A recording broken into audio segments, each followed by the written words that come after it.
Holy crap. Talk about your timing being absolutely perfect, Mike. Just in time. Nice.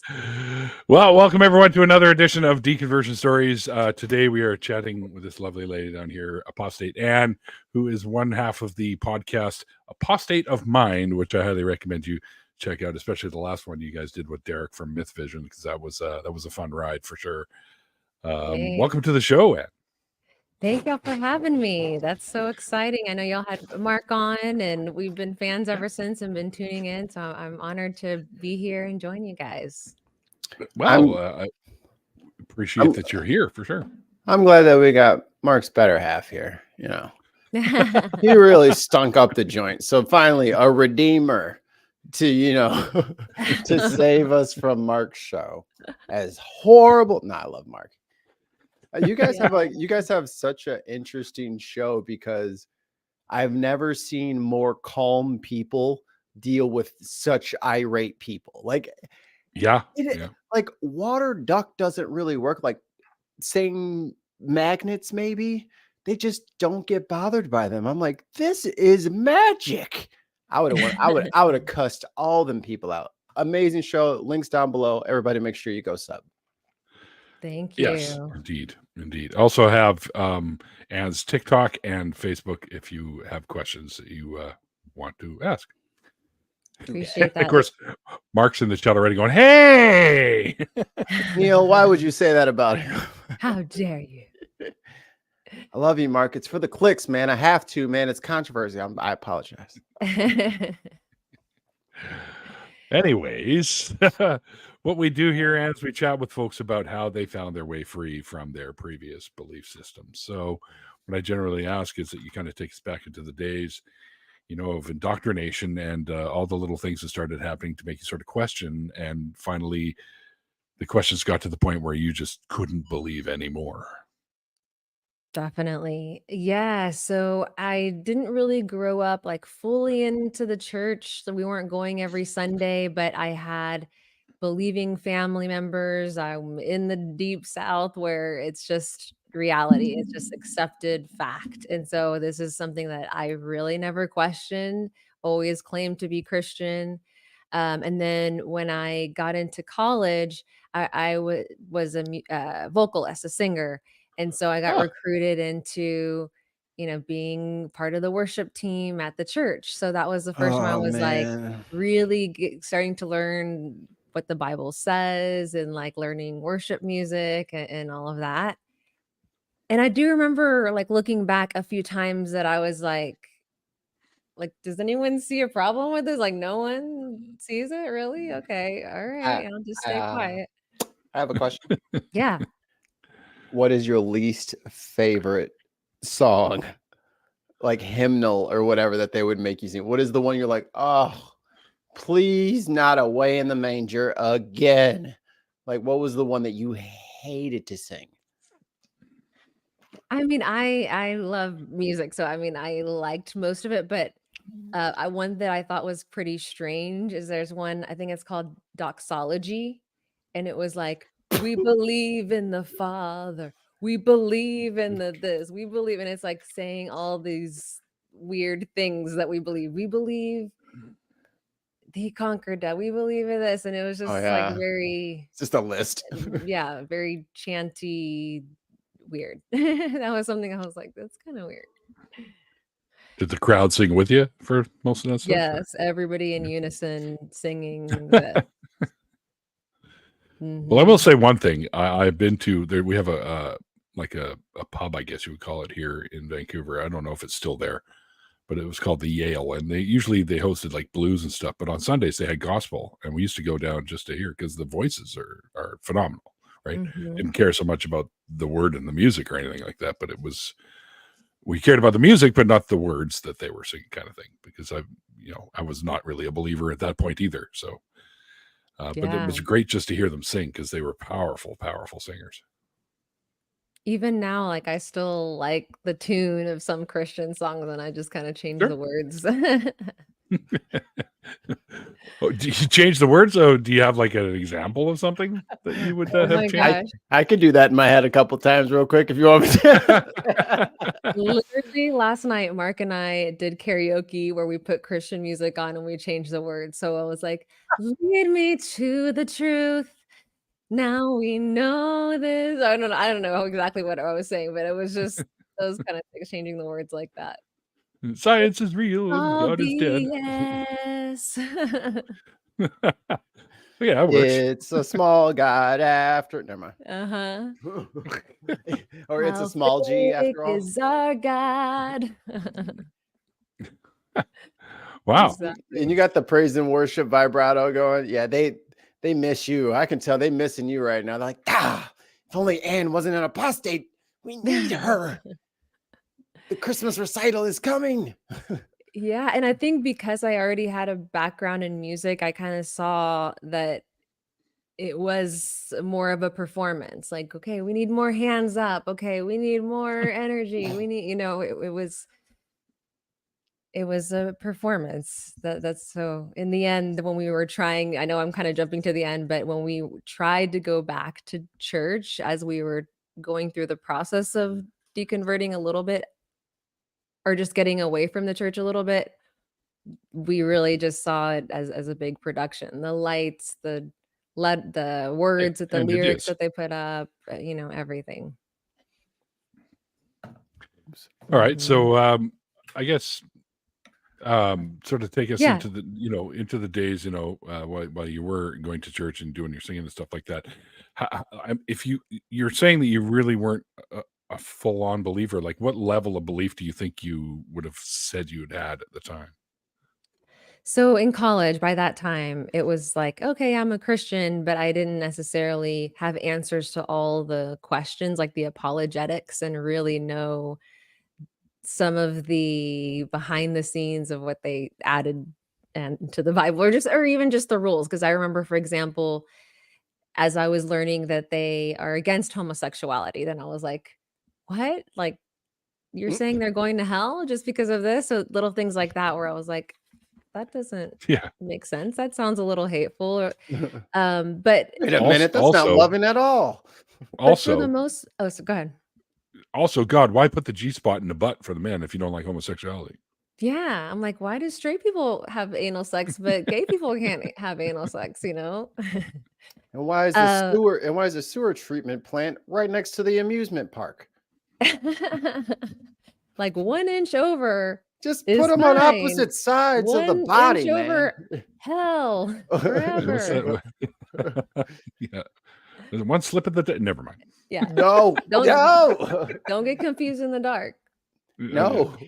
No, but Make like some for the enemies. most part, I was like committed, Getting warm in here?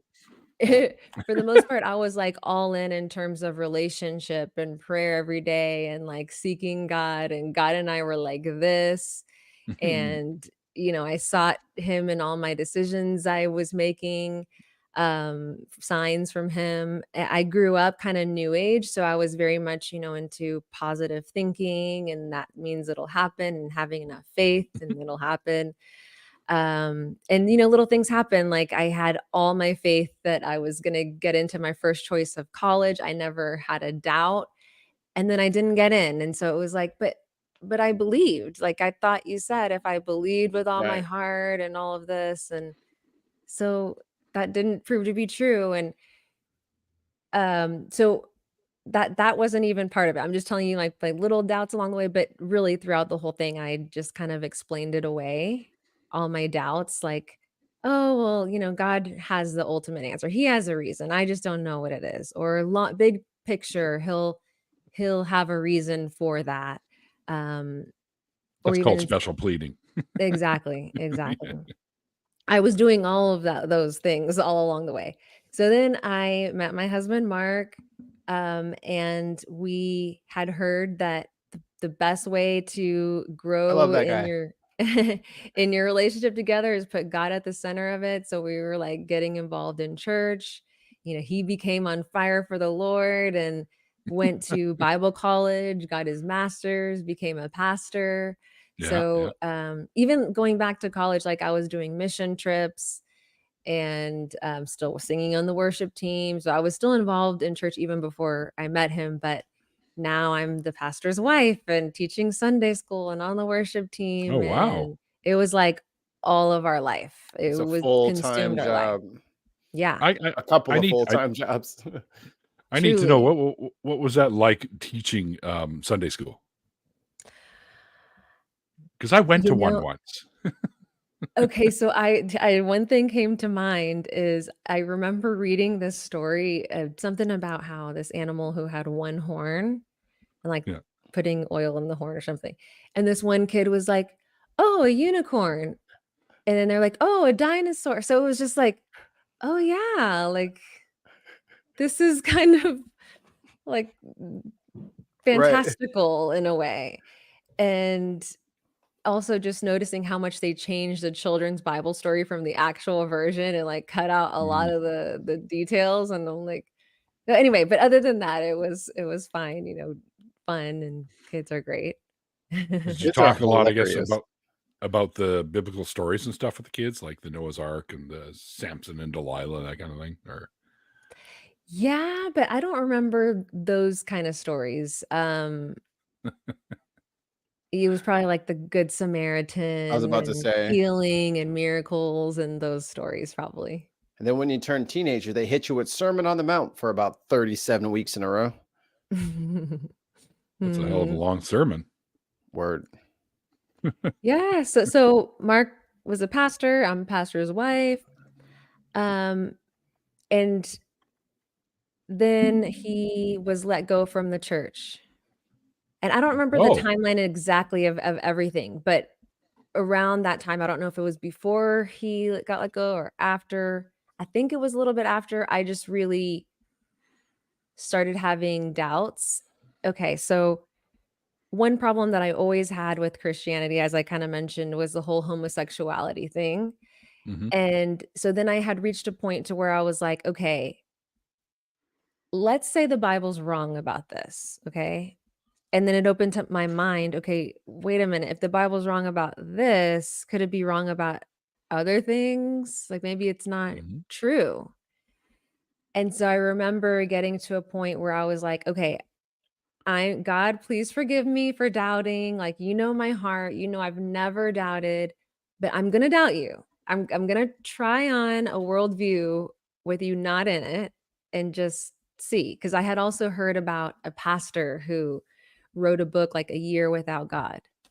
Mhm. And he Oh, wanted interesting. to try it on to see what a year without believing in God would look like. And that's what kind of led to his deconversion. So I wanted to do the same thing.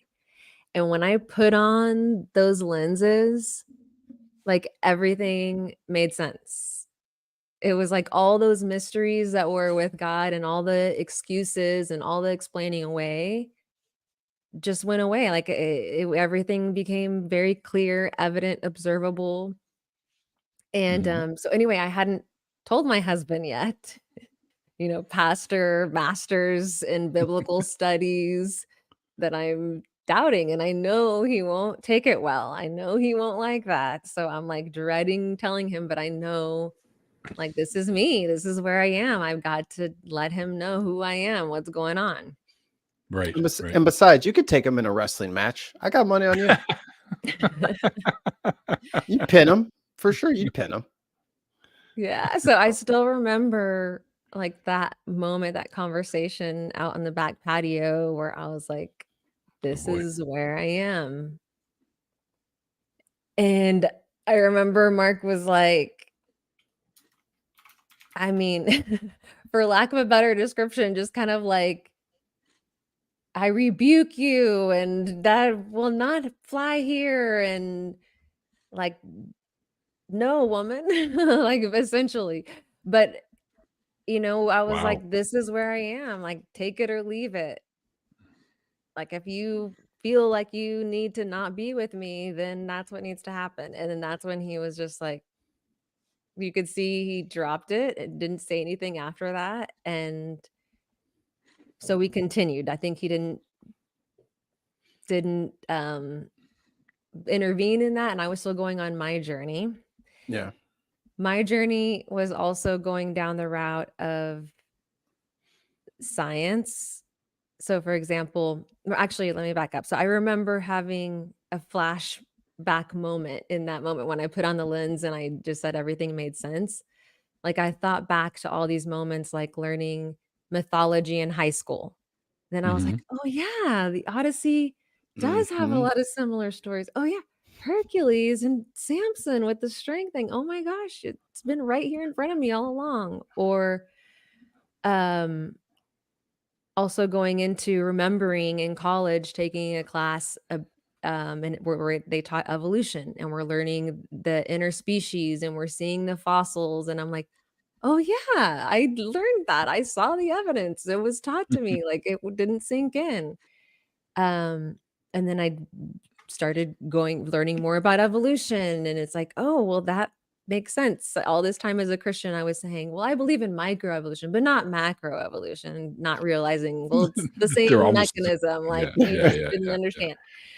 Um, You can zoom in, you can zoom out, same thing. yeah, exactly.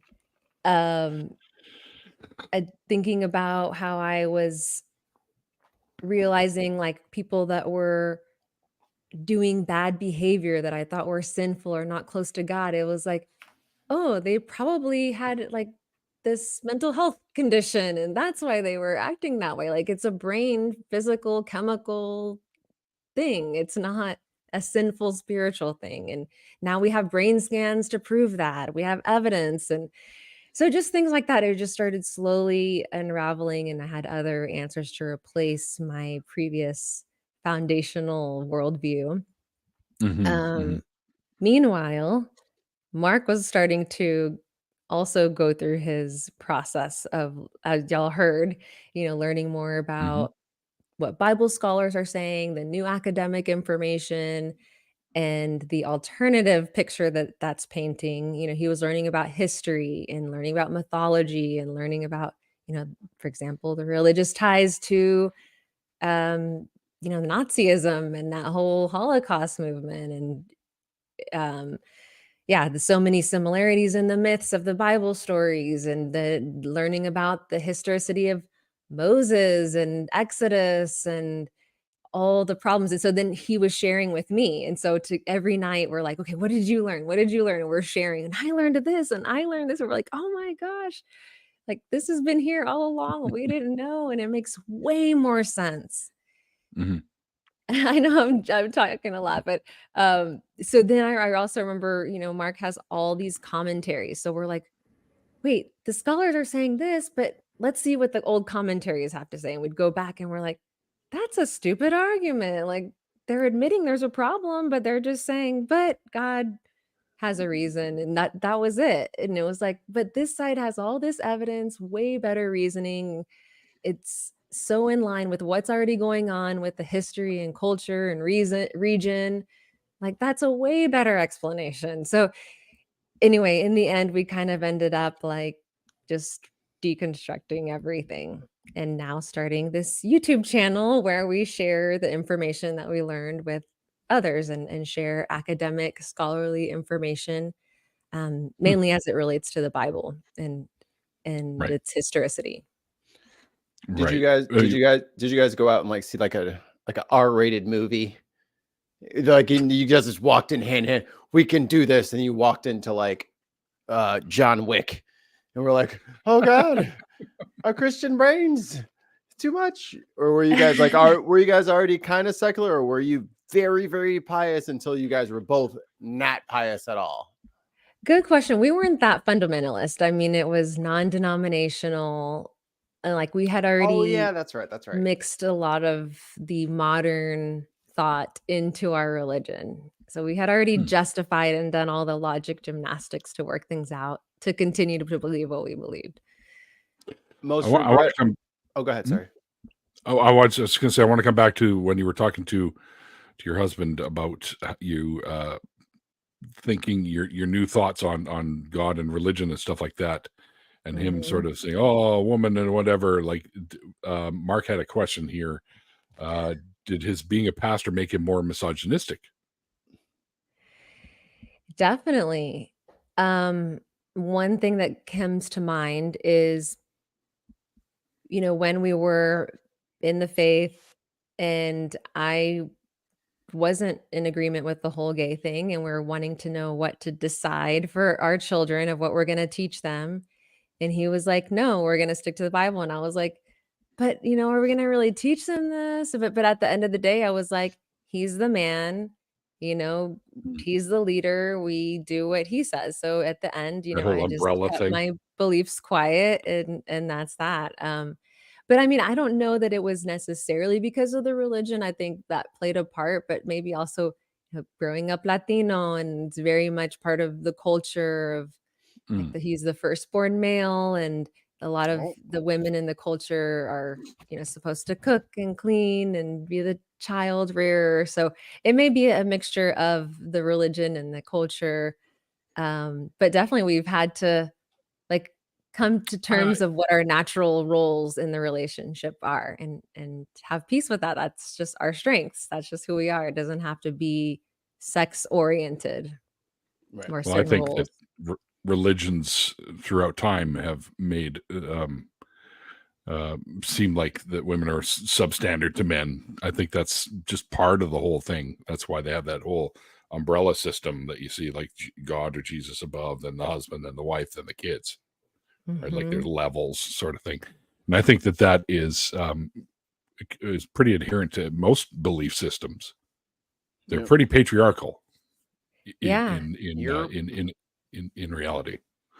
And even if let's say we were to take the patriarchy out of it, like even because he knew more about the Bible and he had his master's in biblical studies, like the expectation is I'm supposed to follow in line and just trust because he knows more. And right. Yeah, that was definitely a challenge, and something we figured out, but it was thankfully we deconstructed together, because that could have been really troublesome. How did that go with the two of you sort of deconstructing together? Because once you had the talk, what sort of like, as I can't remember if he really brought this up in our chat, but when you had the talk, what was like his sort of like his first move that maybe you suggested check this out or something like that? And like, how did that sort of play out? Was it Bible trivia? You locked horns on Bible trivia, and then it led to a discussion? No, I mean, no, I feel like he kind of let me do my own thing, and we weren't talking about it because it was so contentious, and we knew like it's going to lead to a fight. So he was like, you do your thing. But then he was going through his own journey, hearing from his own academic community. And then he was sharing with me like, look what I'm learning, da, da, da. And I had to be like, okay, so what does this mean? Like, does this mean that you don't believe too? And he couldn't say it. Like, it took a little while and a few times of learning more and more information to where he was like, and I'm like, okay, so what are you saying? Are you saying what I think you're saying? And Say the finally, words. exactly. Say the words. Don't be afraid. I know. Like, so is he saying the Bible's not true? He's saying God's not true? Like, where are you now? Okay, we're gonna say it at the same time on the count of 3. 1, 2, 3, got that real? You say it first. No, you say it first. No, but finally he was like, yeah, like I think it's BS.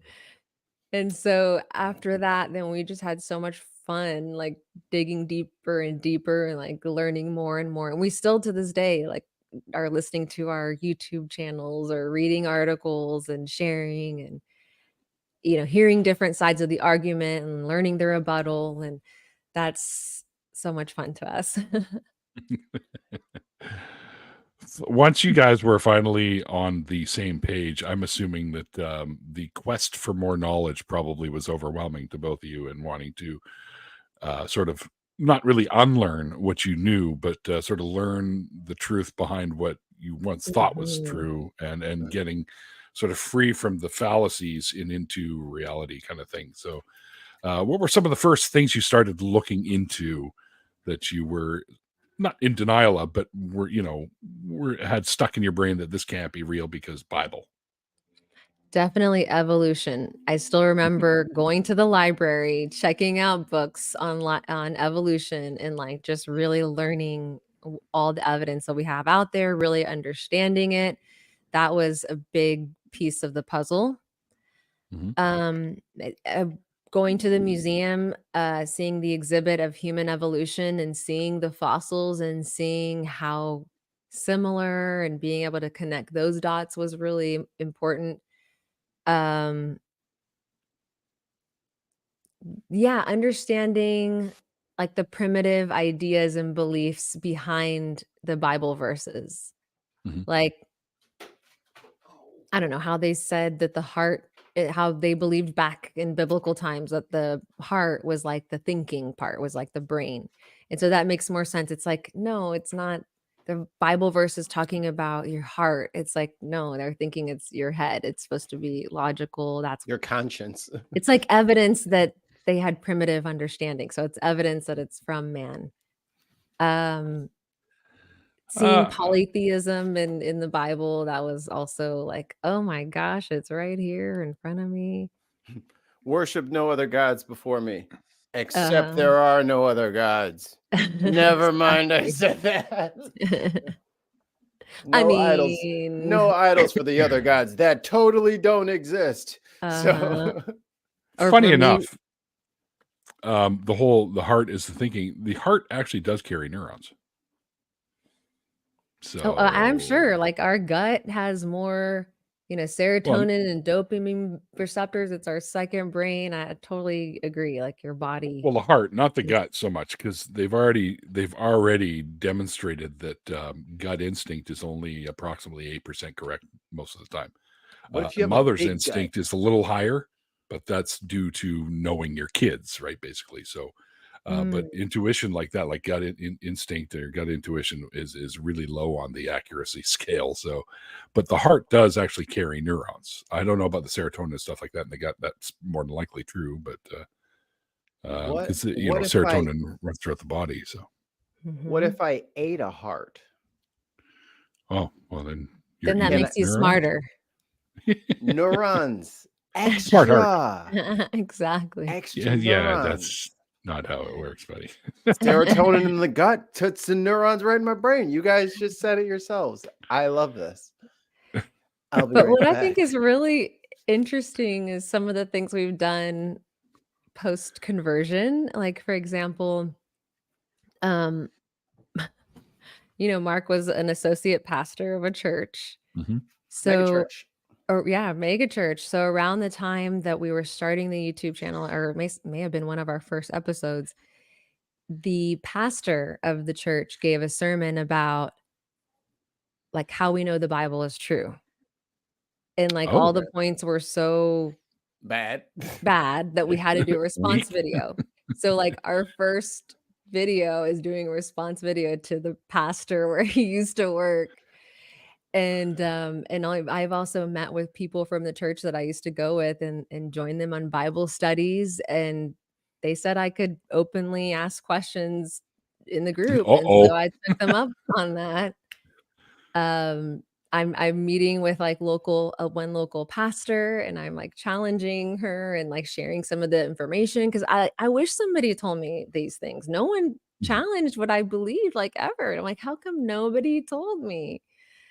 So anyway, that's some of the things that I've been doing post conversion, is trying to get the word out and make connections with people, or like almost a street epistemology experiment in a way.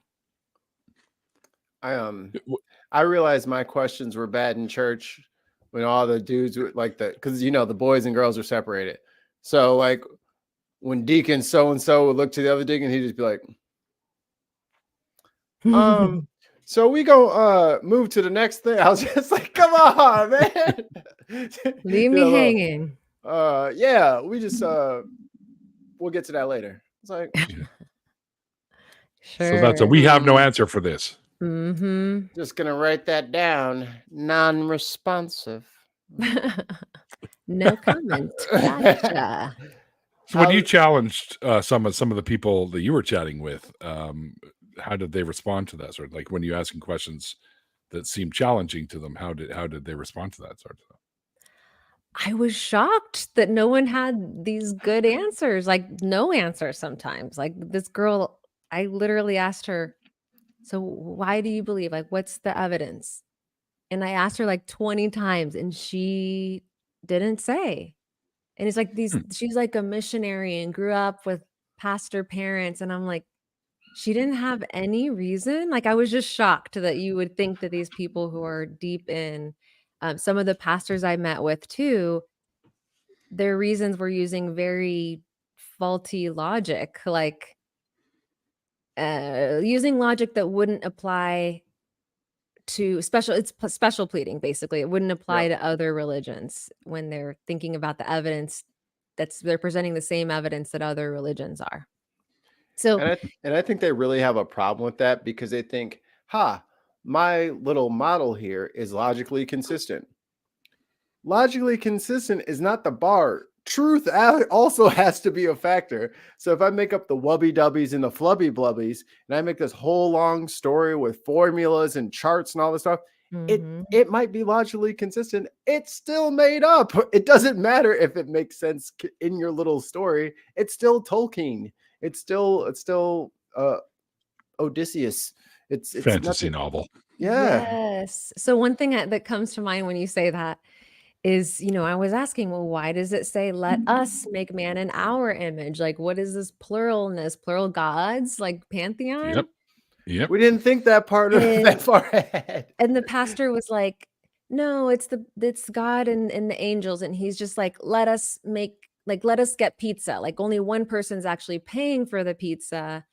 But it's like, hey, let us get pizza. So like, he felt bad about that one. But he's just saying, hey, let us create man in our image. But it's really God. Like, it was just like that's your reason. Let us get pizza? For Abuelita's like a fucking birthday card. It's like, from all of us. No, it was from my mom. I had nothing to do with that shit. Yeah. That's what he was trying to say. We're all here. Funny thing is there was even a god that beat up God. Right? He Shamash lost a fight. or whatever. Yeah. It's like, well, Shamash beat Yahweh in a battle or whatever. Yeah. So he's not omnipotent. We know that because he has to ask questions, and so anyway. But yeah, he's definitely not all powerful. And I bet regret. All Might could take him. According to Reddit, Goku could beat up God. Dude, Goku could beat up everything. It's not fair. He's like Superman from Japan. That's the real and of course superpower. And of course the Iron Chariot bit too, right? Couldn't even take out Iron Chariots. It was a Model T. Came around the corner at 15 miles an hour. Shit his pants. It sucks because I'm still dealing with I have COVID. I guess it's not COVID, it's chronic laryngitis, so my voice kind of keeps disappearing on me from time to time. So I haven't been to band practice. I haven't been singing for a while because I don't want to do any damage to my vocal cords, right? So you're a singer, huh? Yeah, well, that's me singing in the intros and stuff like that. Nice. So yeah, I don't want to damage the vocal cords, so the guys in my band are like, dude, that sucks because all we do is sit there and it sounds like we're all soloing at once. For fuck's sakes, we need you to come back and give us some sort of direction. Here's what we're doing, right? So like, but I'm not going to come and do it until I'm fully over this, whatever this is. And it's the result of the flu I had. So Neil, I'm gonna send you some cigars and some bourbon. That'll work. And I want you to gargle that shit every night. Break up the cigars. Break up the cigars into the bourbon. Get that nice gravelly sound in there. Put you on vocal rest like Celine Dion and put the scarves. Oh yeah. Well, what is it? What do they call that stuff? Banaka. No, echinacea. Okay. Not echinacea. No. The things the little divas have. They just come up. It's what chloroseptic. No, that'll numb your vocal cords. You don't want to do that. I'm doing that right now. That sounds like fun. You can gargle with it before you get up on stage. I can't remember what they call it, but anyways, this is a safe Google singer gargle. I wonder what happens. Type that in. Oh God. But back of throat. Just kidding. This says solution. Well, it's you have to water it down though. Warm water, salt, and baking soda. I I'm don't not know this. gargling that. No. Hack. No. Warm salt water 3 times a day. Singer's No, I've gargle. done the salt water thing. Corn syrup and warm water. Syrup sounds like it's a bad idea. Yeah, I wouldn't want sugar. Glycerin. That's what it is. Oh. Glycerin. And you water down glycerin a little bit and you gargle with that. It's what's his name from the Rolling Stones used to do that before he performed all the time. Him and there was another one too. I can't remember. I feel like glycerin's gonna blow up. That's nitroglycerin, dude. Have you seen me? Glycerin without the nitro. I am nitro. Oh yeah, it's totally a thing. You can actually get Gargle Away Advanced Throat Care. 6 count. Yeah. Pop that in there. Well, I might have to do that for the first couple times that I go back to singing again and use some of that. All right. Yeah. No, you don't want to use anything that numbs your throat because that's just going to be a disaster.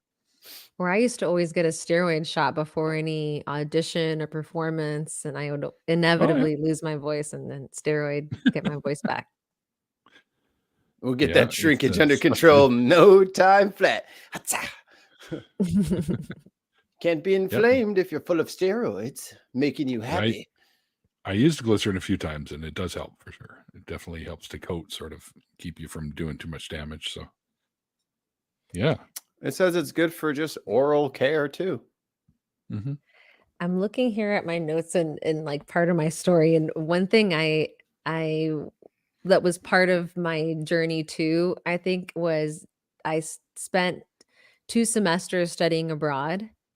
Where? So one was in Europe and Spain, and the other one was in Australia, and then 5 weeks in Southeast Asia.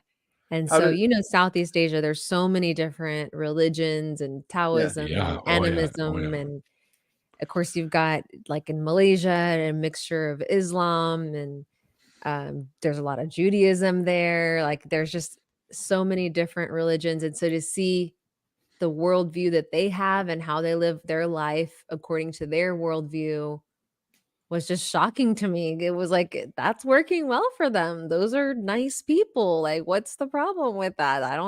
That seems to be working out for them. Like, what makes me more right than them? And so I remember like really struggling with that when I was abroad. And I remember calling my dad, like, so how do we know this is true? But how do we know? How do we know? So that was definitely. Tell me he didn't do the circular argument thing. Mm-hmm. Is it, well, it's in the Bible. It has to be true. You didn't do that? No. No, he was much more the experience. Like you feel it and that kind of thing. Oh, yes. Mm-hmm. Trust the human body. It's never lied to you. You feel it. That's the same as knowing it. Now, my brain lies to me all the time because I still think I could do things I could do when I was like 20. It ain't happening. If I could remember to take my damn phone out the room with me more than once a day, I always leave the motherfucker. I have to take several trips to do anything. The human brain is flawed. It doesn't remember shit.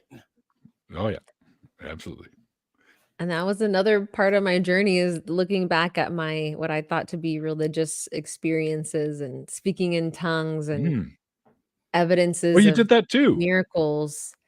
One time I was like, did I? Even in the moment, I was like, was that just me or did I really? I'm not sure. And then afterwards, I was just like, no, that was me. Like, so it wasn't that hard to explain that away. Do people speak in tongues in Espanol? And are there half words in Espanol?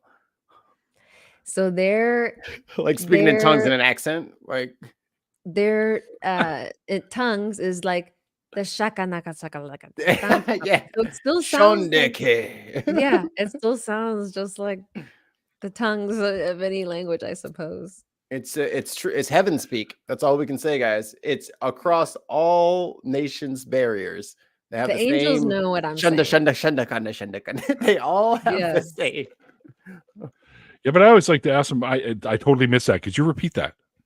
and see if they Here, get I'm it rec- right at the same time. I'm You record recording it. it this time. Can you say it one more time? I'm gonna play it back, make sure it's the same. Exactly. Squiggly bibbly dop flop. Mikey. You Did you said miss the Shaka question? Boo and last time, and now you're saying Shaka Do this time. So does the shaka mean start or does the shaka mean begin? Because the do is the same. Shaka, when the walls fell. Shaka Khan, Shaka Khan. Shaka Khan. Chaka Shaka Khan. Khan. Pew, You know, pew, pew. My family, the inside joke is like you know how you had to say abracadabra, or like the healing words. The healing words in our family was "I come out of there," so it's kind of like "come out of there," but also in tongues. "I come out of there," and so like that was a joke with my family. Like, oh, if you have a sickness or something and you tell the family, oh no, don't tell the family. They're gonna akamata there to you. They're gonna just lay hands on you and they're gonna akamata you. Exactly. So what denomination were you considered? Yeah. Not a denomination. My family, like my aunt and uncle, had a church and they were charismatic, like tongues, exorcise demons, all of that. Geez. They're into, what is it called? Like the dark forces and spirits, and no video games and no hoop earrings. Whoa, let me off. Gypsy, You done all went of that. crazy town on me. Let me no video games. Oh, So that was no, hold on. Mario's great. exactly. What did Oh my Mario do? He just a man working. There's Plumbing. demons inside of the game, penetrating. So Where? that wasn't how I was raised. That was more like my cousins, aunts, uncles. But my dad was kind of like the black sheep in that he wasn't that religious, and he was more new age though.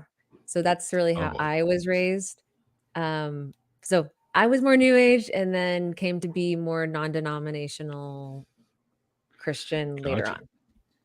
When you say new age, are you talking about like what people will refer to as like things like astrology, crystal healing, all that kind of stuff? Or are you like a new age Christianity type thing? The metaphysical, to me, new age is what takes scientific things and makes them spiritual. So like vibration is a scientific thing. It's a literal vibration, but they'll take that and apply that to spiritual vibrations and vibes and like I know. Manifesting things. Get up to the new frequency. Exactly. Elevate your frequency. Yeah. Okay. How? Crystals. Exactly. Crystals. I grew up with a house covered with crystals. I'm so sorry. more like that. I don't remember that. And the idea that we're here to learn a lesson, and you graduate to the next life, and that's the next grade. That's kind of how I was raised thinking. Drew, I said I guess asked this earlier. I must have missed it, but clarification on what you meant by bad behavior equals mental illness. I don't So really for remember example, that being stated. Somebody who has anger problems, that may be somebody who in the Christian religion, it's like, oh, you're not slow to anger. You're not in the spirit. You're not connected to God. God can heal you of that anger. But literally, if you were to do a brain scan, sometimes they have like impulse control, problem, or like the impulse control of their brain may be a little bit lower activity, for example. So it's like, it's not so much that it's a spiritual thing. It's like, no, they need to work on the wiring of their brain or chemical, or, there's everybody's brain is genetically different. And so just understanding the science behind that. I have family members who are bipolar. Yeah, those lectures and those lessons and those scriptures didn't go over well. It's like, well, you need to just pray away that. Go ahead and trigger her. She's just going to snap on you and she might punch you out. Like, I don't know if this is like what you don't know a lot about neurodivergent people, huh? You probably shouldn't just tell them that they're wrong. They're just they just get angry. So, yeah. I'm pretty sure they're not praying away in the the hospitals where they're having people having nervous breakdowns, like that prayer is not helping these people. Like there's Right. No. something physical going on. If prayer helped, hospitals would be empty. Mm-hmm. And Christians would be packing the hospitals praying for people. That would be amazing. Yeah. Somebody told Dr. Benny just wasted like mad years. Could have just prayed. Mm-hmm. Why go to med school? You could just pray instead. Yeah. Works Right. works instantly. Okay, so let's kind of come to the point now. Now you're out of it all, and your hubby's now free from it as well. So you and Mark decide to start up the podcast. What was your, I think, main objective of the podcast, and what were you kind of hoping to accomplish by having the podcast? We've been talking about this a lot lately, and maybe he'd have a different answer than what I would have. But for me, now that I'm on this side, I hear a lot of stories of trauma that come as a result of this belief. Certainly. I think if anything, just having the information, everybody deserves to have the facts, and the more information you have, the better decisions you can make. And this is information that is out there. The academics have evidence to support their ideas. There's reason behind it, but people just need to hear it. And once you start allowing yourself to be critical of the Bible, then you're starting to allow yourself to see, like to wake up. Don't assume this is from God. This is truth. Like challenge it. And here's the information that you need to know to explain why it's not the literal word of God. So we're just trying to get awareness out there, scholarly information out there. And I feel like I'm taking a risk, I feel like it's risky, dangerous to speak out. It can be, yeah, for sure. And so I've been like struggling with that. Like, the more I get my name out there, or like our word out there, our voice out there, it can get risky. So I do it because I really am trying to think of the people who are victims of this worldview. And I think that's really anybody who believes this. I mean, he said it, not me. But you're 100% correct. But I do think you're forgetting about the fact that the Christian number keeps going down and the atheist number keeps going up, and your subscribers keep going up. So eventually you'll just start running into us. I love that. Yes. You see, people speaking out gives us all courage and support. And so I want to be a part of that movement too. Do you feel For like sure. in like the last maybe 10, 15 years, it's more okay to be an atheist publicly versus maybe like in the early aughts or like in the 90s or something like that? Like, how would you have reacted to like an atheist person in the 90s who looked exactly like you? Like, so you meet you in a coffee shop and you're an atheist. How would that play for you? How would Great that conversation have question. gone? Yeah. Actually, my two best friends that we studied abroad together, they were in my wedding. One of them was my maid of honor. We're both atheists. And I was always like trying to witness to them silently, or like trying to think of ways that I could convince them. But I could never come up with something. Like everything that I would think of, I would be like, no, but they're going to say this. No, but they're going to say this, because they're smart. One of them's a PhD professor at a university, biochemist. So I was education. like, dang, I couldn't come up with anything. You got some hard targets. Like one's an evolutionary master biologist. The other one created the Big Bang Theory. Like, it's like, damn, dude, good luck. I convincing them. I know. And I couldn't come up with anything. And then so I was like, well, she got married. I'm like, okay, well, God is at the center of my marriage. Like I could not have survived my marriage, everything without God at the center of it. So surely her marriage is not going to survive without God. And here she is, 10 plus years later, 2 kids, still successful marriage. And then I just realized like, no, there's no benefit. Like there's no evidence. I couldn't come up with anything. So to answer to your question, I did know atheists. And I even asked my friend, I was like, so what makes you certain the Bible isn't true? And I still remember she was just like, instinct. And I was like, even now I went back to her, I'm like, why did you say instinct? Like, why didn't you tell me answers, evidence? Instinct wasn't a good answer. But yeah, so I did know some atheists growing up. And I think I think America's starting to, at least here around in the Midwest, starting to cool out with the religious stuff. Like, you got the little weirdos running around at school board meetings and stuff, but everyone's kind of just, are you done? Because we're busy. So are you done with your proselytization? Sure. What do you want? $1? Here you go, sir. Have a great day. Shoo, shoo, shoo, shoo. The adults are talking. I hope, and you guys are in Mexico, right? No, we're in the South. So I was going to say here, no, I don't feel like I can be openly atheist. I'm very much. I'm coming down there tomorrow. I wish they would. I do wish have they would. A few friends that I've seen them post some things that are like undercover atheists, where I'm like, I see you. All right, cool. I just know some people in the community that may be a little liberal or not so religious, but for the most part, like, I feel like I can't bring it up. Then I see stuff like this. Hi, Giovanna, by the way. In Australia, atheism is now 38%, and Christianity went from 52 to 43 in 5 years. We're gaining ground. Oh my gosh. So I actually got you in the rear view. Studied abroad in Australia, as I mentioned. And I remember that's when I was religious. And so I sought a church in Australia, and it was so hard to find. It was like out of a school. They didn't even have their own building.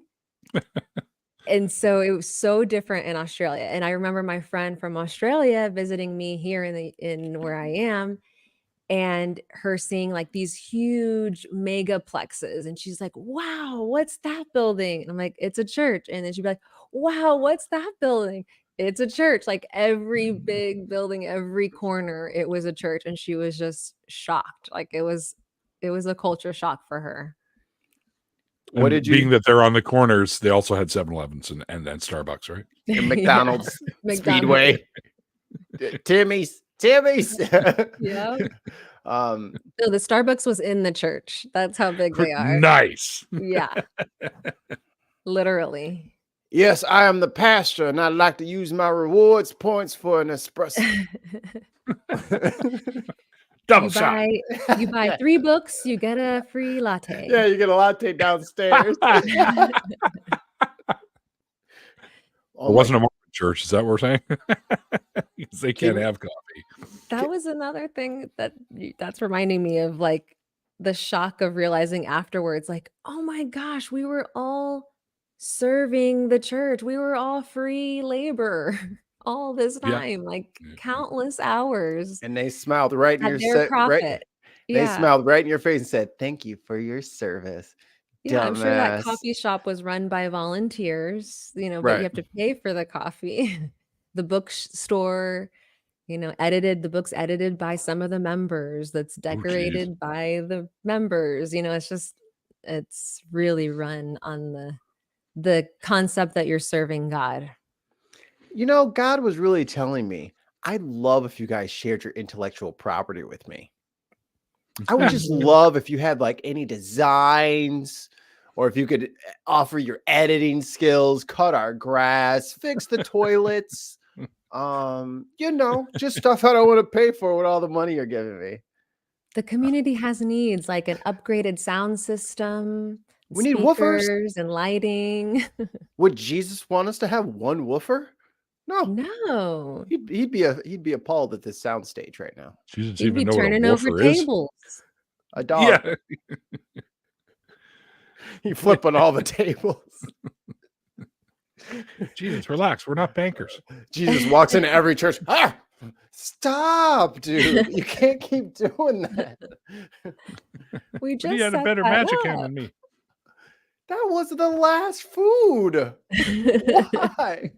It's all sandy. Damn it. Stop wearing your sandals in the house. Well, kids, we are closing in on the hour here, so we want to kind of. I'll let you do it. We usually have. There's a few questions that we float around every once in a while, like as kind of our final questions. I kind of we kind of always usually ask this one, like if you could go back in time, and talk to your younger self, what kind of advice would you give her for being a believer? Like, what kind of advice would you pass on to her so she could possibly get out of there even sooner? It all comes down to one thing. The Bible's not true. That's it. Everything else crumbles at that fact. So that's all I would need to say. The Bible's not true. That's it. But do you think maybe your younger self might argue against that?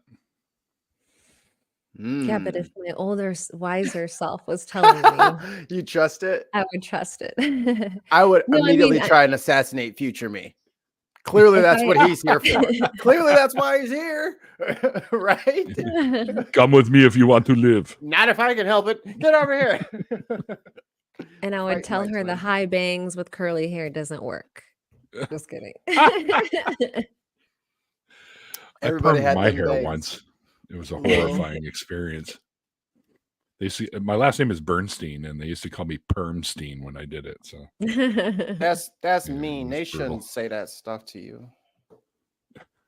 No, but if I Very, needed very to be convinced, I could have told myself reasons why the Bible's not true. And I actually remember as a little kid, I probably was like 5 or something, and I still have the memory of asking the Sunday school teacher, like, wait a minute, like the guy survived in the whale for 3 Yeah. days.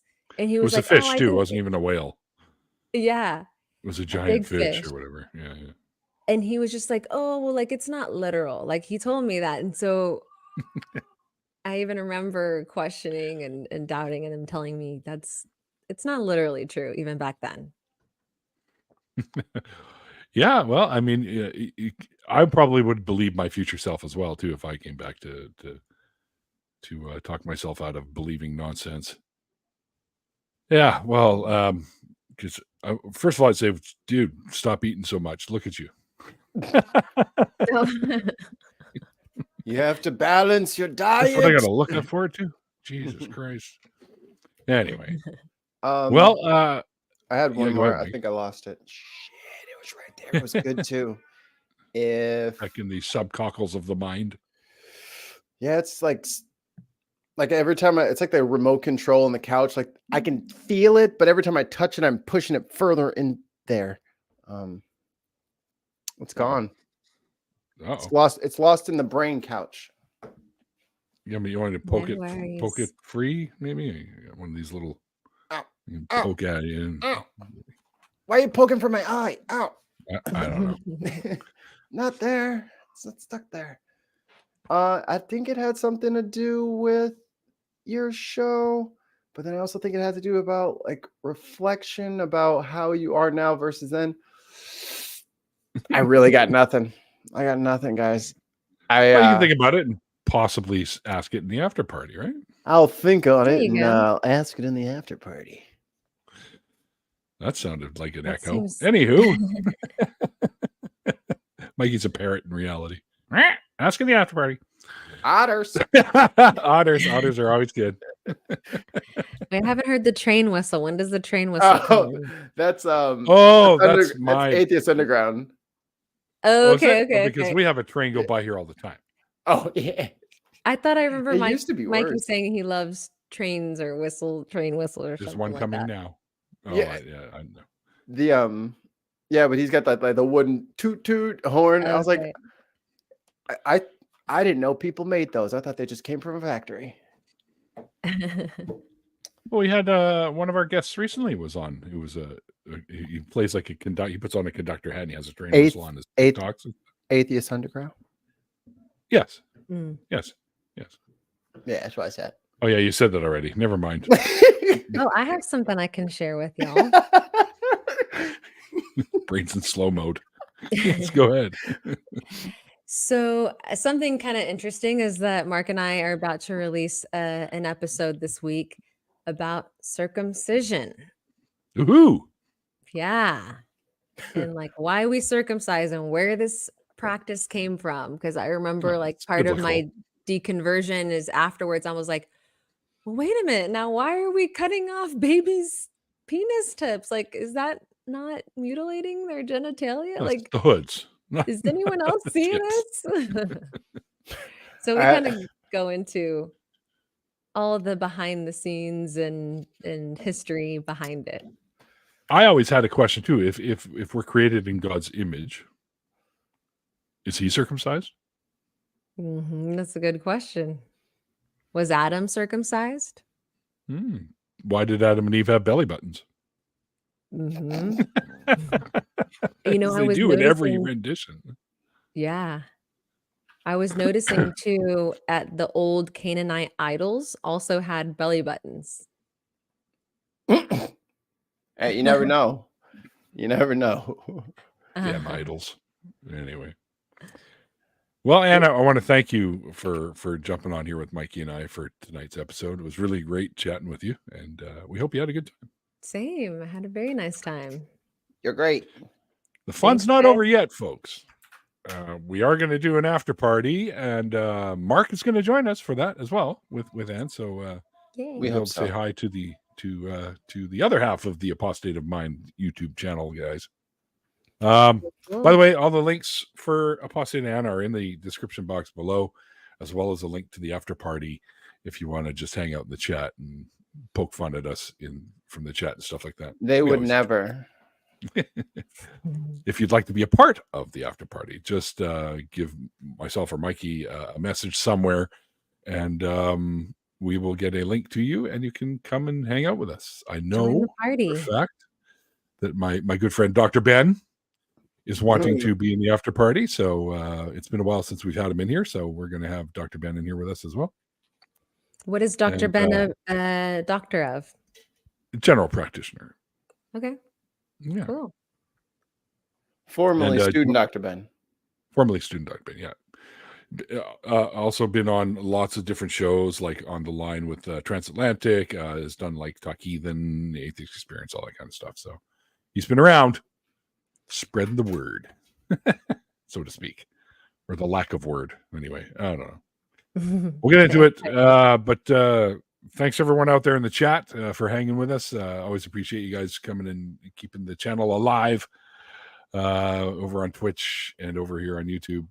Or well, actually, I can't say. I keep saying over here, but we're actually on both at the same time. So over on Twitch and YouTube. So there you go. Also, thanks to our wonderful members and patrons. You guys are awesome, and we couldn't do this without you. Love you. All right. Until then, guys, like I always say at the end of the interview section or part of the show. Oh, by the way, we'll be going live probably at about on the half hour-ish. So we do take a bit of a break so people can, refresh their drinks or potty break or whatever you need to do. Yeah, go wash your feet. Yeah. Between That's right. shows, go wash your feet. You smell like Doritos and corn chips in this bitch. Wash them.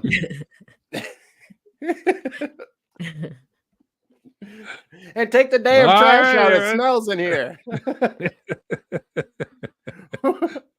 All right, everybody. Until next time, like I always say, like the late great Christopher Hitchens once said, it's called faith because it's not knowledge. And we'll see you guys next time. Bye. Bye.